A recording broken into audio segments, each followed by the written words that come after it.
Prime news. కోటకు చెందిన Duvvuru మనస్వికి rifle షూటింగ్లో గోల్డ్ మెడల్. నెల్లూరు జిల్లా కోటకు చెందిన విద్యార్థిని మనస్వి రైఫిల్ షూటింగ్ కాంపిటీషన్లో గోల్డ్ మెడల్ సాధించి తోటి విద్యార్థులకు ఆదర్శంగా నిలిచింది. అదానీ వరల్డ్ స్కూల్ నందు 7th క్లాస్ చదువుతున్న మనస్వి కోచ్ మనోహర్ శిక్షణలో గోల్డ్ మెడల్ సాధించింది. గ్రామీణ స్థాయి నుండి రాష్ట్రం గర్వపడేలా విజయకేతనం ఎగురవేసింది. తమిళనాడులోని తిరుచిలో సౌత్ జోన్ 1 రైఫిల్ షూటింగ్లో సిబిఎస్ఈ అండర్ 14 బాలికల విభాగంలో 10 మీటర్ల పీ సైజ్ రైఫిల్ టీమ్ ఈవెంట్లో అద్భుతమైన ప్రతిభ కనబరిచింది. దూరువు కట్టకు చెందిన దువ్వూరు సాయికృష్ణారెడ్డి కుమార్తె మనస్వి గోల్డ్ మెడల్ సాధించిన మనస్వికి తోటి విద్యార్థులు స్థానికుల నుండి అభినందనలు వెల్లువెత్తుతున్నాయి.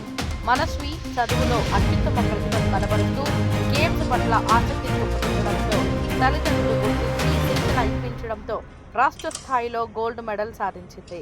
మనస్వి భవిష్యత్తులో జాతీయ స్థాయిలో రాణిస్తుందని స్థానికులు ఆనందం వ్యక్తం చేస్తున్నారు.